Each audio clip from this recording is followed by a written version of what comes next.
drug cartels, and their allegations, their civil allegations, are a searing indictment of your tenure as FBI director. But it's not just those three.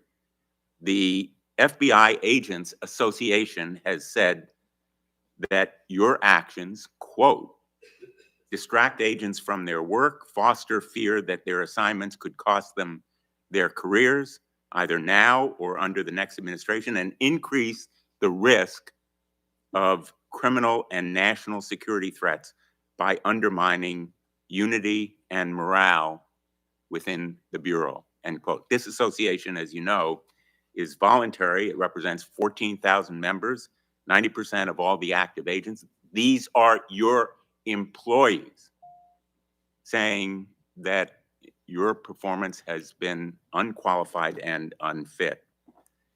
And there is mounting evidence that these retaliatory firings were the result of direction from the White House. There have been instances in the past history of the Bureau of political interference and political direction from the director's office, but not the kind of institutional interference that we're seeing from the White House right now. I'm going to ask you, has anyone from the White House contacted you about personnel decisions? I completely disagree with your entire premise that I have lied or am misleading the FBI. If I were, the results that I announced today by the men and women of the FBI and the historic records we are doing to keep this country safe would not be possible. The men and women of the FBI are responding to our leadership and this administration's priorities. The only way people get terminated at the FBI is if they fail to meet the muster of the job and their duties. And that is where I will leave it. And you accusing me of lying is something I don't take lightly, but I'm not going to get into a tit for tat with you. Well, let me just ask you to answer my question. Has anyone from the White House contacted you about personnel decisions? Generally speaking, we always discuss with the White House, OMB, during the budget process, how many personnel we need, who we need where. Answer is yes.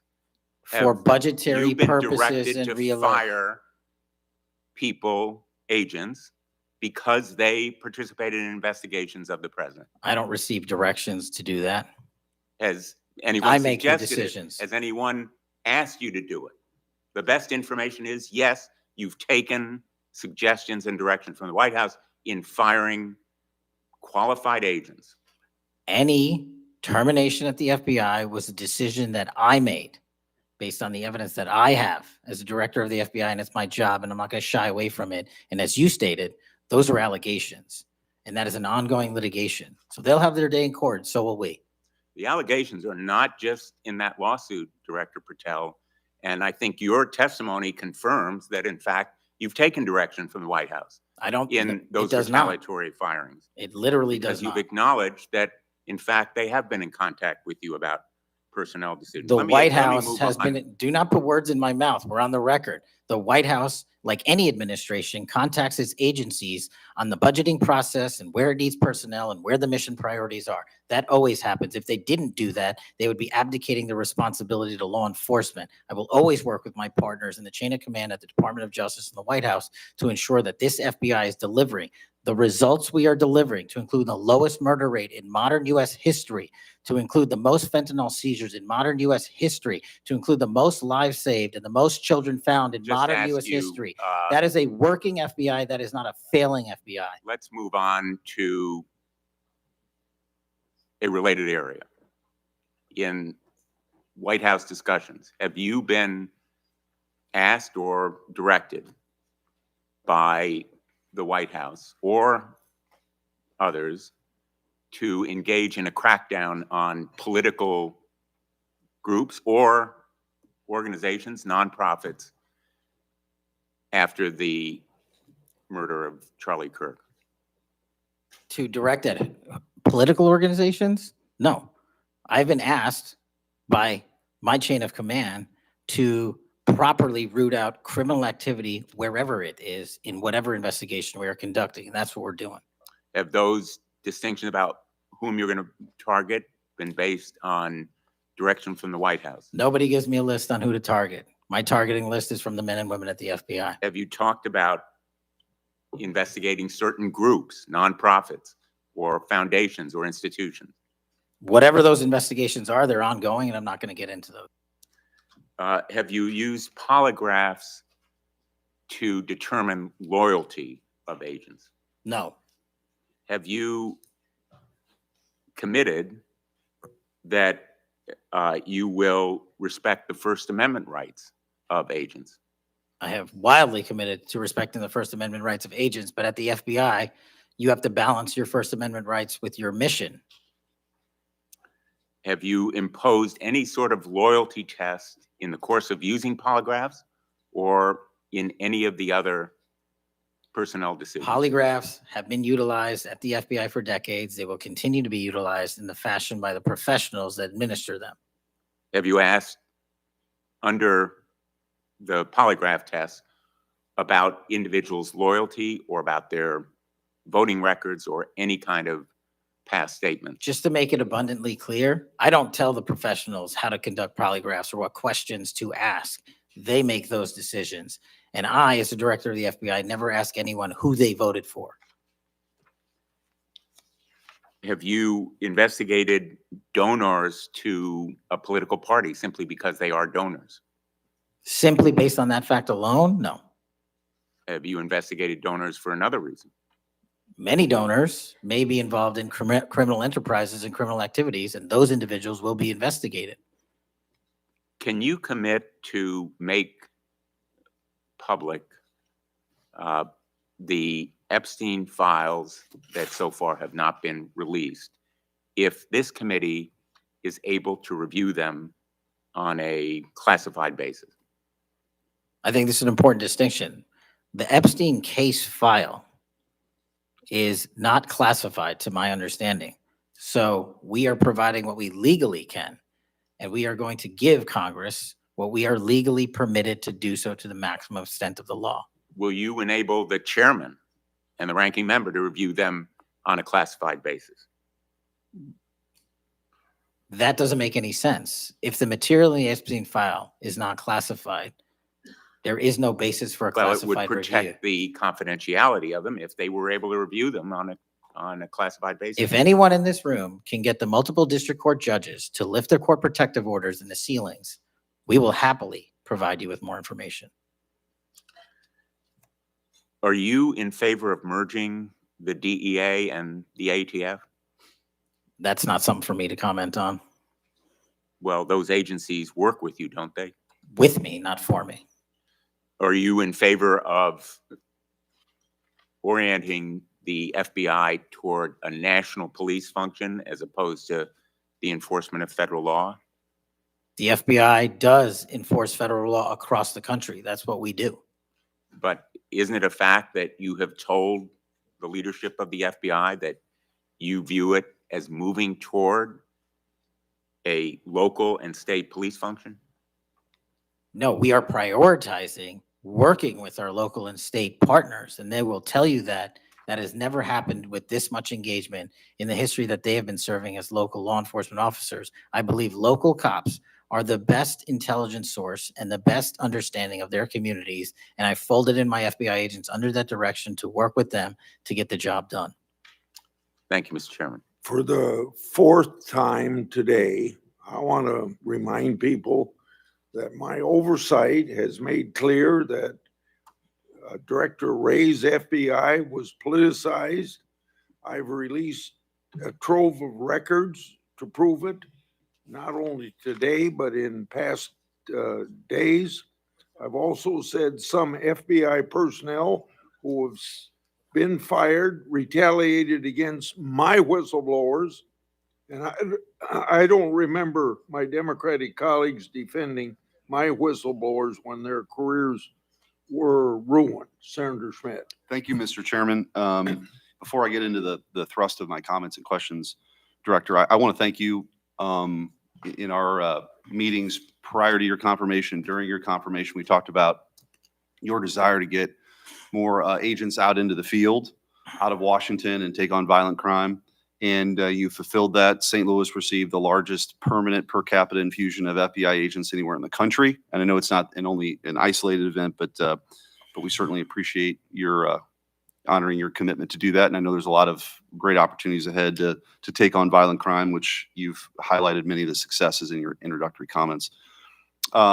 It's obviously no secret that this hearing takes place in the wake of a horrific American tragedy, the assassination of Charlie Kirk. For those of us who knew him, I know you did too. It's still sort of difficult to put into words what a tragic loss that is, not just for his family, but for our country, for free speech, for a belief that we can have a free exchange of ideas. And he was quite literally shot in the throat in an attempt to silence him and take his life. And so you have this task now of this investigation. There's been an arrest. But I think that we face an even larger crisis that law enforcement alone can't tackle alone. It's a crisis that has culminated in the assassination of Charlie.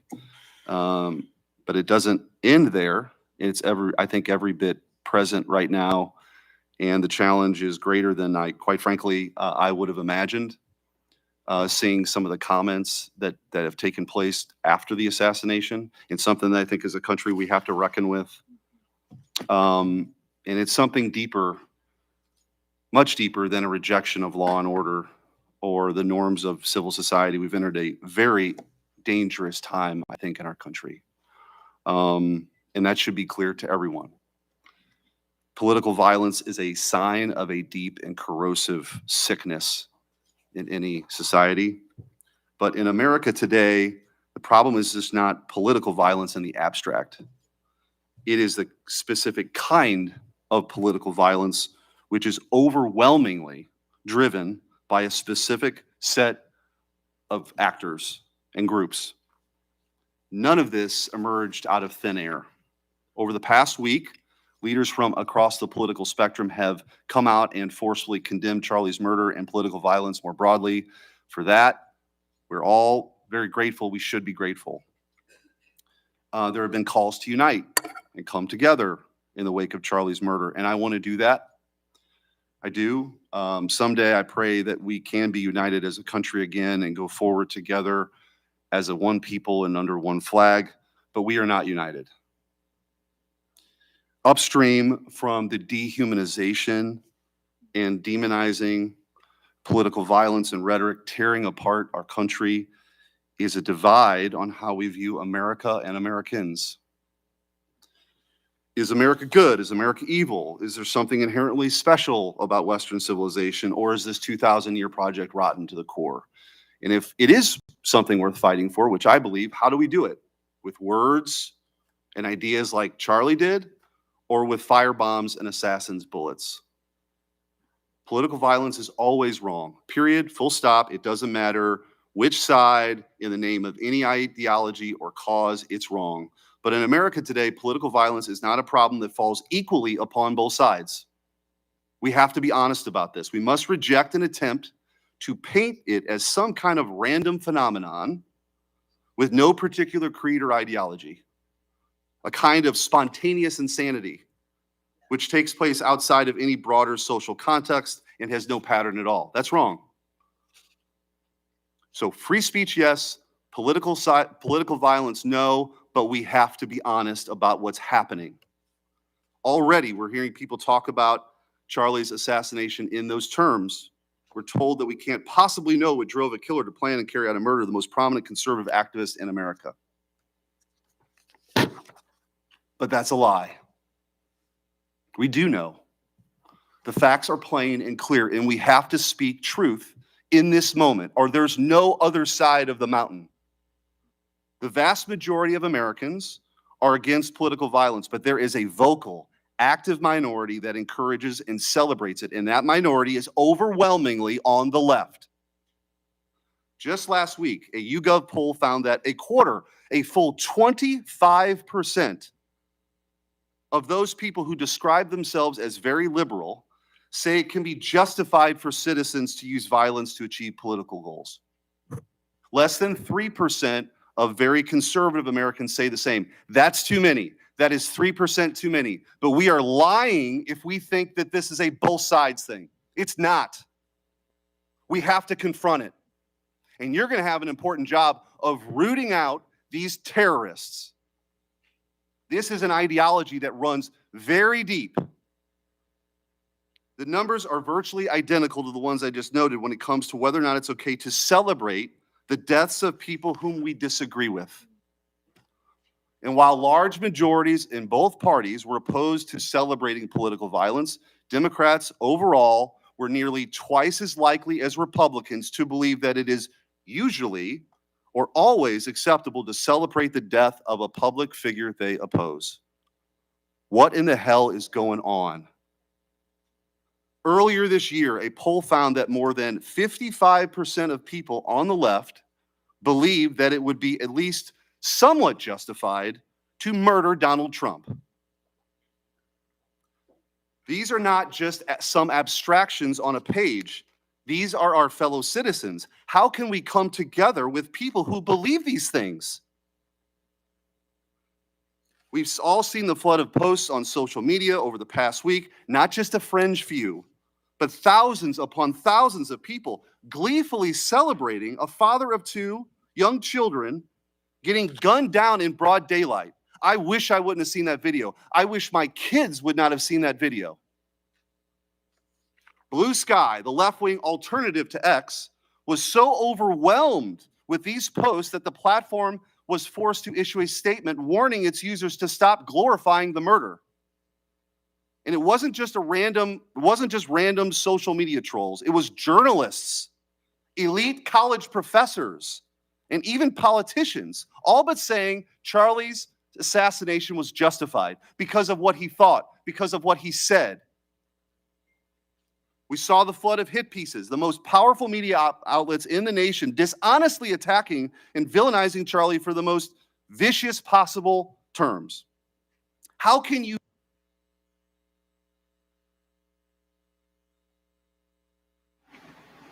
Good morning, ladies and gents. We are watching the Kash Patel trials, FBI on trial and everything. You know, pretty crazy stuff going on. You know, a lot of people justify what's going on. And a lot of people are saying they're tired of it, and this is the repercussions of it. Maybe. You know, we don't know. We're just citizens. They never tell us anything. It's just like a family, or, you know, or you're married or whatever, and something happens or something, right? But the wife or the kids, they want to tell you or whatever.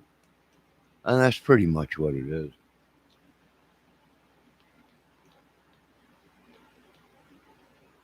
You ask us to unite under that? There can be no unity between good and evil.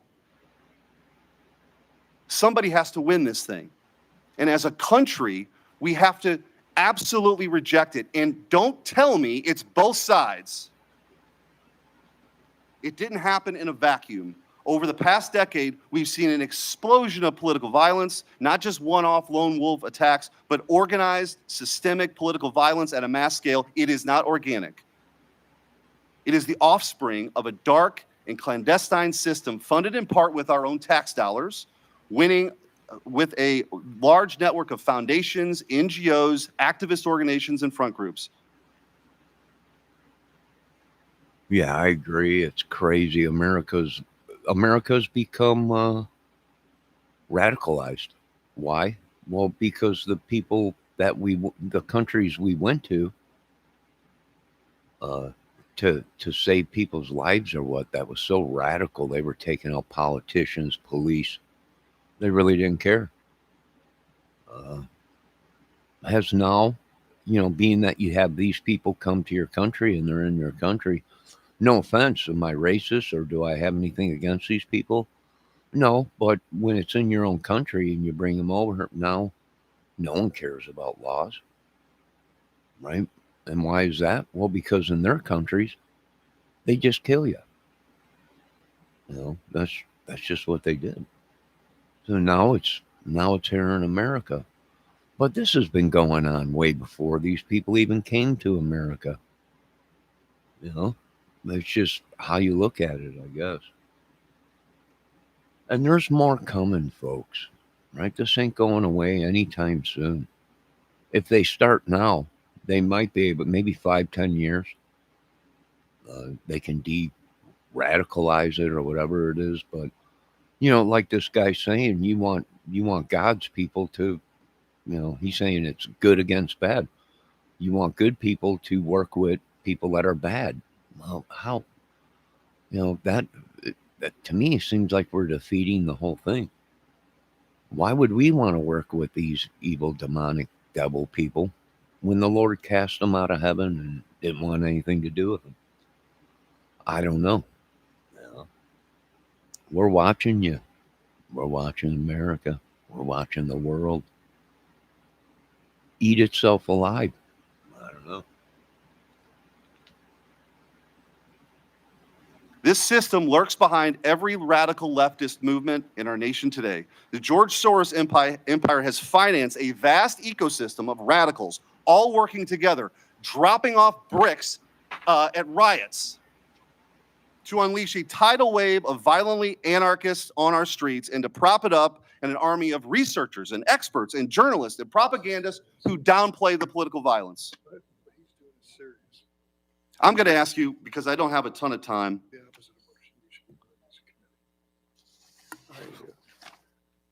And I would point out, we've heard years of the left, their loudest voices calling anyone on the right extremist MAGA Republicans, fascists, Nazis, an existential threat to democracy.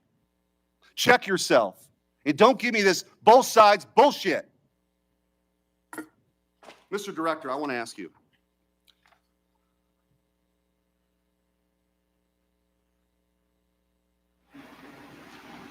Yeah.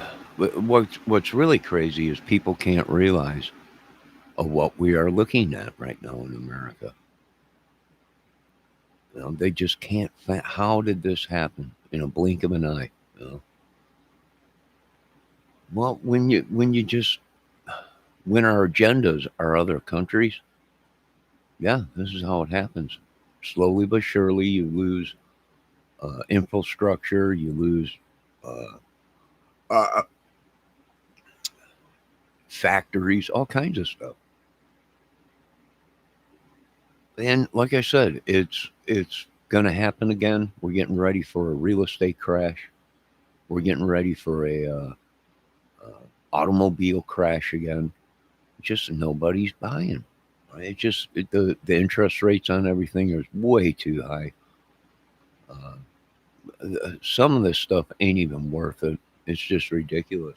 Homes, the price of homes they want out here is just ridiculous. You can't get a loan anywhere. You got to belong to somebody or organization or something, or know someone on the inside or something to get a loan for a house. It's just ridiculous. They created it. And what's sad is this was all planned. All part of the invasion. Banks, everything, get over there, set a bank up and everything, Even the banks are part of it. I hate to say it, it's true though. Big business and everything. Yeah, money. It's big money makes the world go round. Yeah, sure does. Demonic. It's just madness. And boy, they're all laughing at us in the other countries now. They're all like one group, one unit. And I can understand what this congressman or committee guy is saying. Left wing, right wing, it's this side, that side, it's the liberal.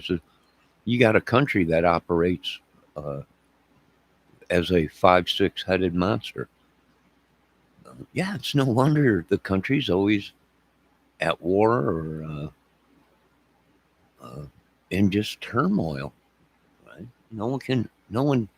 They don't operate as one team.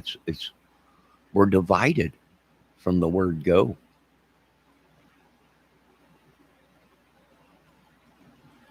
Tell me if each one of the following perpetrators or alleged perpetrators were acting from a left-wing or right-wing political violence. The man who tried to kill Republican congressman at the congressional baseball practice, nearly killing House Majority Leader Steve Scalise. Left-wing or right-wing violence?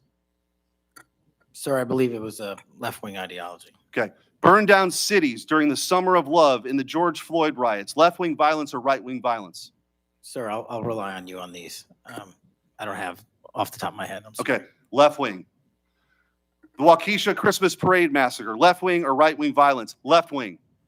The Lee Zeldin stabbing attempt. Left-wing or right-wing? Left-wing. The Covenant school shooting in Nashville. Left-wing or right-wing? Left-wing. The Butler, Pennsylvania assassination attempt on President Trump. Left-wing or right-wing? Left-wing. The Trump International West Palm Beach assassination attempt. Left-wing. The Abundant Life Christian school shooting. Left-wing. The United Care CEO's murder. Left-wing. Tesla's burned, keyed, damaged, firebombed. Left-wing. Left-wing. The murders at the Israeli embassy. Left-wing. The ICE facilities firebombed. Left-wing. The Minnesota Catholic school shooting. Left-wing. The anti-white Charlotte and North Carolina stabbing. Left-wing. The attempted Utah News State firebombing. Left-wing. And now, of course, the culmination of this vile trend, a left-wing assassination of Charlie Kirk. So don't give me this both sides. If we want to get to unity, let's be honest. Let's be honest. Free speech, yes. Political violence, no. But let's be honest. Senator Hirano. Thank you, Mr. Chairman. Director Patel, just like the rest of the federal government, there have been significant personnel changes at the FBI since President Trump took office. I want to better understand the scope of the turnover and the changes occurring at the FBI. Since January 2025, how many FBI employees have retired, resigned, been fired, or otherwise separated from employment? I need a number. We'll get you a number. What is the number? You don't have it? Not off the top of my head, and I want to get you the right number. Would it surprise you to know that it's probably in the thousands, like 5,000? I don't think that number's Well, accurate. you don't know. Next question. How many special agents or analysts have left or been fired from the FBI since January 20th, 2025? Say, we will get you the numbers, and anyone that retires is of their own volition, and anyone that is terminated at the FBI, as I've said before, is done so because they have failed to meet the standards and uphold their loyalty and oath to the Yeah, so Constitution. you say. Next question. How many executive assistant directors, or special agents in charge have left or been fired from the FBI since January 20th, 2025? Again, people leaving on their own accord or terminations were done by the standards set at the FBI that have been carried out With this question, I'm getting consistently. to the leadership of the FBI, and you don't have that answer. Next question. Which field office, division, or directorate has lost the most personnel since January 2025? And do you have the answer to that question? Yeah, actually, every single field office in the country, including Hawaii, has received a plus up of FBI agents because we're pushing them out to the field. Okay, so you're telling me that no field office, division, or directorate has lost any personnel since January 20th, 2025? That's your answer? In Hawaii, there's been a plus up. In every single state that I'm looking at, we have allocated a plus up for field offices across the country so that the FBI can continuing the historic achievements it's done in these last 7 months. When you're talking about firings, you're looking for a media hit and a fundraising clip, and I'm not going to give it to you. All right, folks, make sure you check out this and everything. You know, some of these questions they're asking them, they're spontaneous questions, right? If they would have let him know they were going to ask this question, he might have had the info ready. But being these are spontaneous questions, how would he know that? He wasn't prepared for it. You know, he can't come there. He don't read minds, right? So I agree a little bit with him, but a little bit I don't. Some of this stuff is just too crazy for me.